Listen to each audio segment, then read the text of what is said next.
Salut et bienvenue dans cette nouvelle vidéo dans laquelle je vais essayer de te simplifier un maximum les résolutions d'équations de degré 1. Voilà, c'est le topic de cette vidéo. Alors les équations de degré 1, on va les définir, mais sache que ce sont des équations très importantes qu'il faut que tu saches résoudre, qu'il faut maîtriser si tu envisages de travailler les maths ou la physique-chimie parce qu'on utilise énormément les résolutions d'équations de degré 1 également en physique-chimie.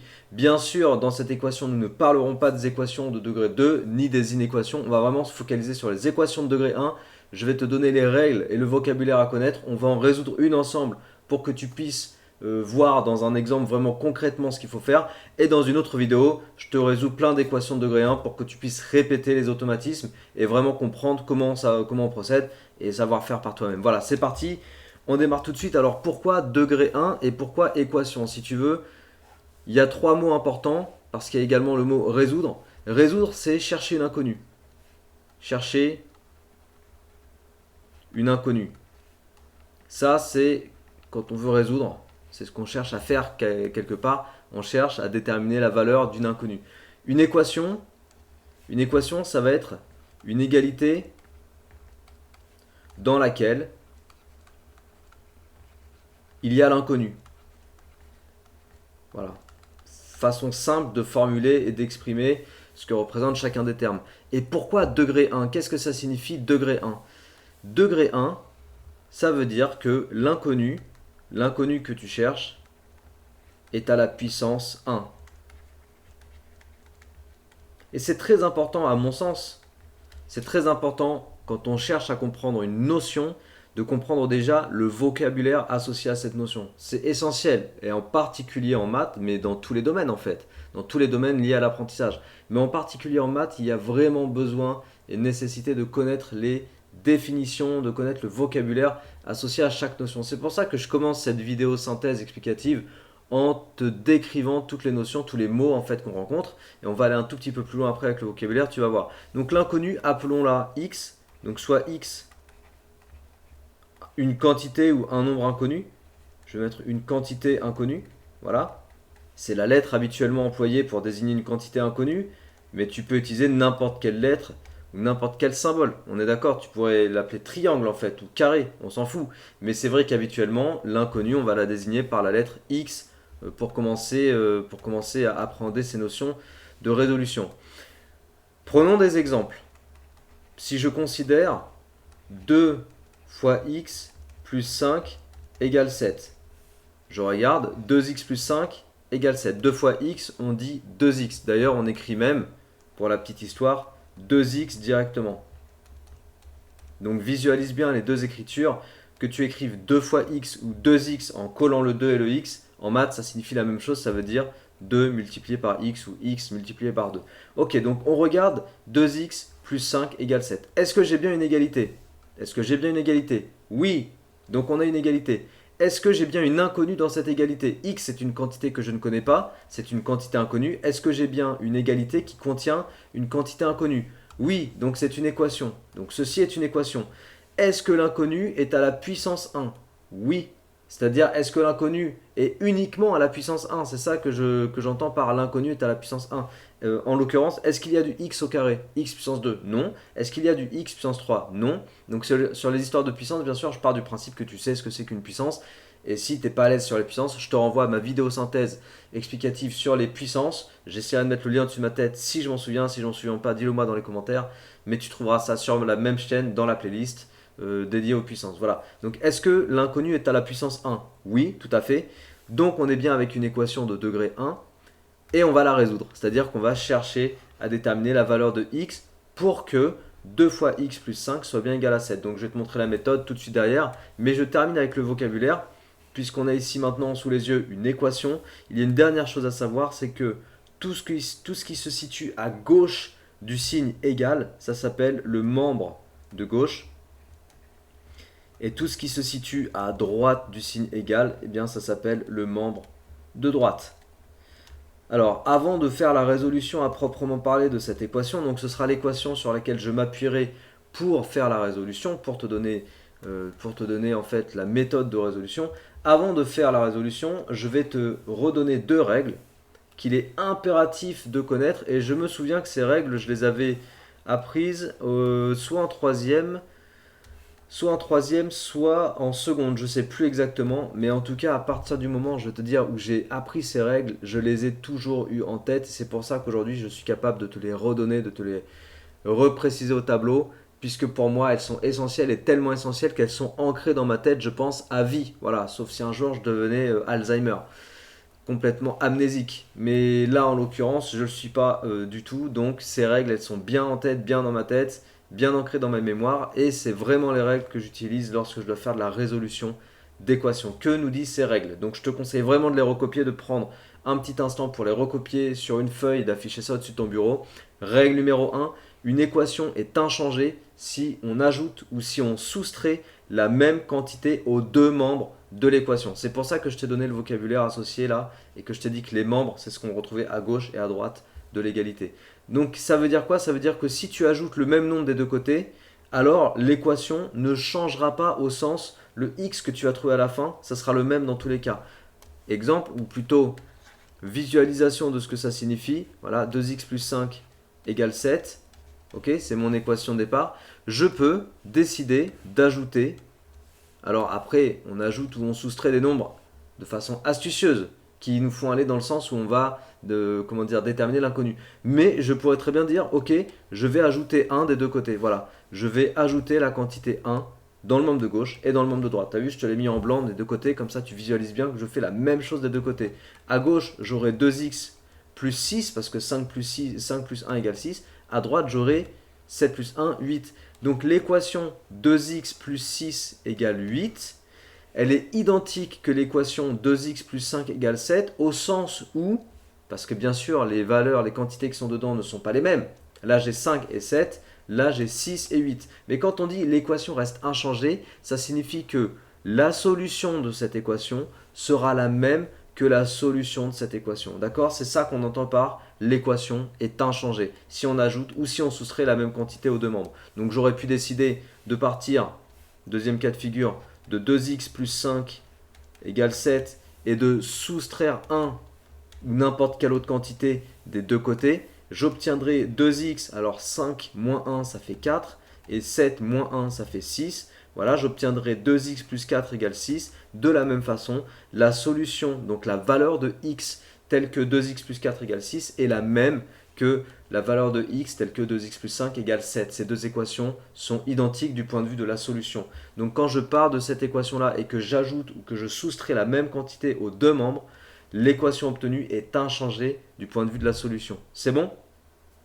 Règle numéro 2, une équation est inchangée si je multiplie ou si je divise les deux membres, encore une fois, par la même quantité. Donc là, c'est avec multiplication ou division. Attention, la même quantité non nulle, c'est la subtilité quand on parle de transformer une équation en multipliant ou en divisant. Donc là, si je repars de 2x plus 5 égale 7, qu'est-ce que ça signifie? Ça signifie que je peux décider de diviser par exemple des deux côtés, donc division, je modélise ça par un trait de fraction, je divise des deux côtés par 8. Alors ici, ça n'a aucun intérêt de diviser par 8. On va voir après comment concrètement on utilise la règle numéro 2 pour résoudre l'équation. Mais c'est juste pour illustrer la chose. J'ai le droit de diviser des deux côtés par 8, ok, donc par la même chose, je fais la même chose des deux côtés, et la solution qui sera associée à cette équation serait la même que la solution associée à cette équation. Donc l'équation reste inchangée du point de vue de la solution. C'est bien compris? Si je te fais la même illustration, mais cette fois-ci en multipliant, donc j'ai 2x plus 5 égale 7, je peux décider, si j'ai envie de le faire, de multiplier des deux côtés par le même nombre, exemple par 2. Alors attention, petite subtilité, le membre de gauche est une somme de termes. Ça veut dire que si je multiplie par 2, je dois mettre des parenthèses, ou si je multiplie par n'importe quelle autre valeur, je dois mettre des parenthèses pour désigner le fait que le facteur utilisé s'applique à tous les termes de la somme. Ok? C'est-à-dire que 2 va multiplier 5, mais 2 va aussi multiplier 2x. Et ça, pour le signifier, on met des parenthèses. Voilà, et on obtiendrait une équation dont les solutions seraient les mêmes, ou la solution serait la même que la solution de 2x plus 5 égale 7. Ok? Donc si tu as bien compris le principe d'application de ces deux règles, avant d'aller vers la résolution à proprement parler de 2x plus 5 égale 7, j'aimerais te donner une dernière chose. 2x plus 5 égale 7. Voilà. j'aimerais t'expliquer le schéma qui nous fait partir de x, faire des opérations simples et trouver la solution. Je pars d'un nombre inconnu, x. La première chose que je fais en appliquant mes priorités de calcul, mes règles de priorité de calcul, la multiplication et prière sur la somme, je pars de x et je le multiplie par 2. Donc je pars de x et je multiplie ça par 2. Regarde bien ce schéma, il est très important. Une fois que je pars de x et que je multiplie par 2, j'obtiens la quantité 2x.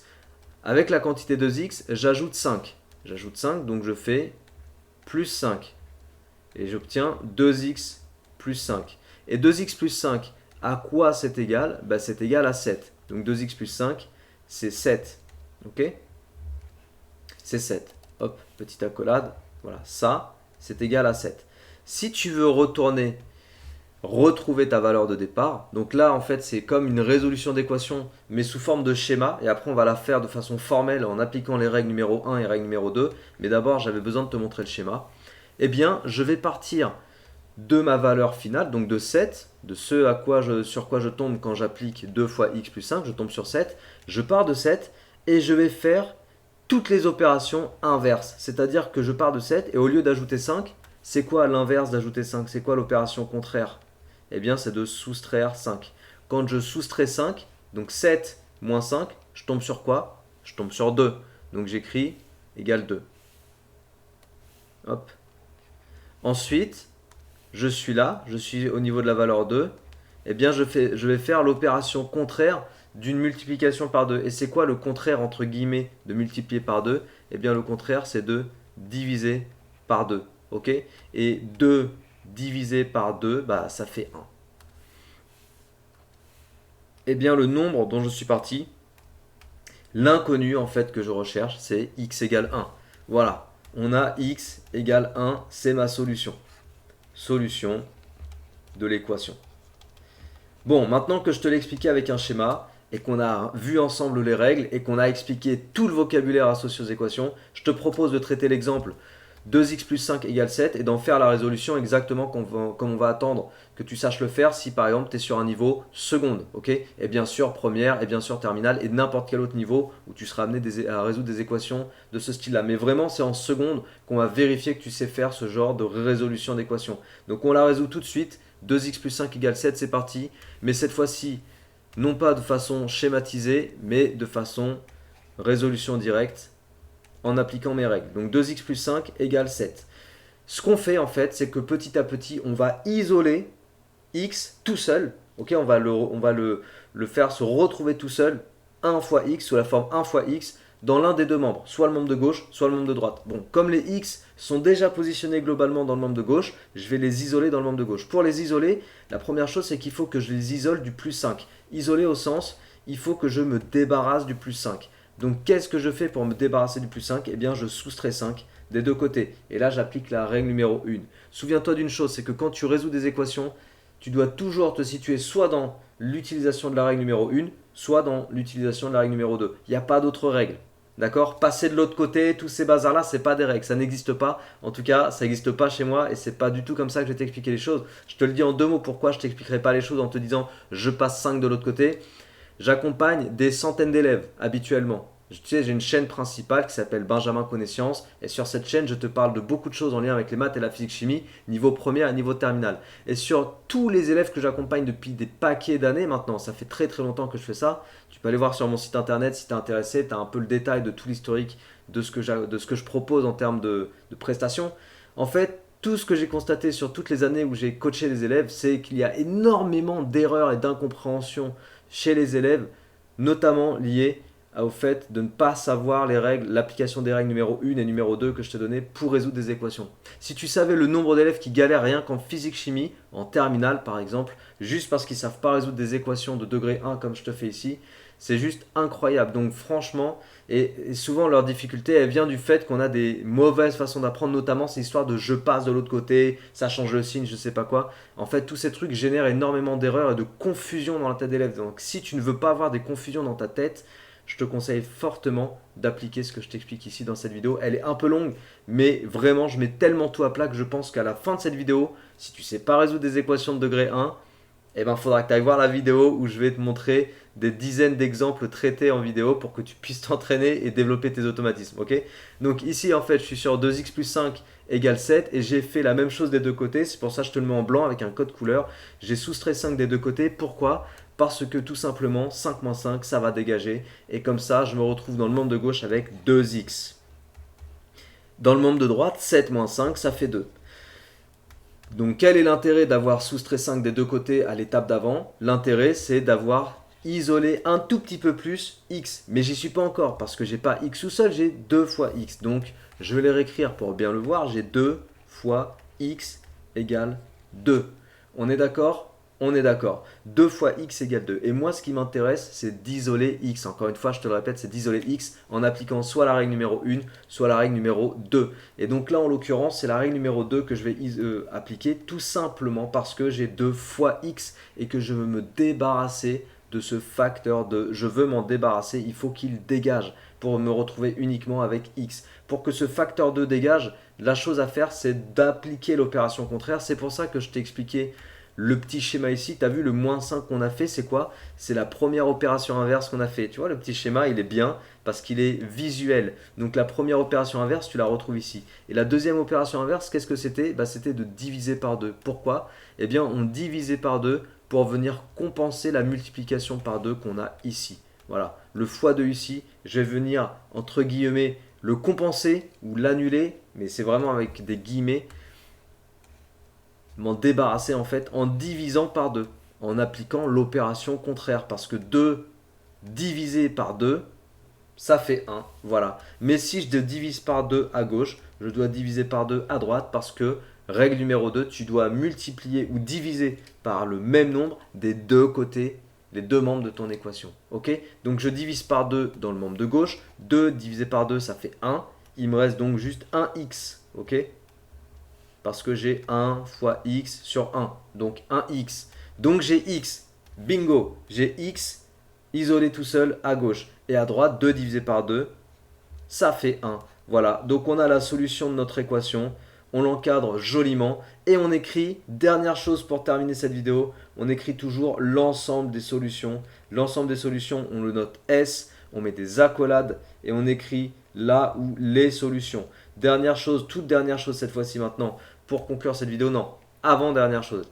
La dernière chose, ce sera quelque chose d'important à noter par rapport aux équations de degré 1, mais l'avant-dernière chose, c'est de te rappeler que si cette vidéo te plaît, si tu la trouves utile, si tu trouves que les explications sont top et pédagogiques, alors je t'invite à t'abonner à cette chaîne. Premièrement, je t'invite à partager et diffuser cette vidéo autour de toi. Deuxièmement, comme ça, tu peux participer à faire grandir la connaissance. Et ça, c'est très très bien. Et à faire grandir l'aventure de cette chaîne YouTube. Donc, dernière chose cette fois-ci que je te dis avant de te quitter, c'est que dans une équation de degré 1, donc contexte dans lequel on était tout de suite maintenant, si tu es avec une équation de degré 1, le nombre maximum de solutions d'une équation de degré 1, ce sera une solution. Ok? On verra dans d'autres vidéos que pour une équation de degré 2, par exemple, équation dans laquelle tu as des x au carré, degré 2, x au carré, alors au maximum, tu peux avoir deux solutions. Mais tu peux aussi en avoir 0 ou 1. Dans une équation de degré 3, au maximum, tu peux avoir 3 solutions, etc. etc. D'accord? Donc, au maximum, dans une équation de degré 1, je peux obtenir une solution. Et là, effectivement, j'obtiens une solution que j'ai indiquée avec mon ensemble solution. Voilà, c'est tout pour cette vidéo. J'espère qu'elle t'a plu. Encore une fois, partage, diffuse autour de toi si ça t'a plu. N'hésite pas et je t'invite fortement à t'abonner à cette chaîne. Et moi, je te dis à très bientôt pour d'autres vidéos. Ciao!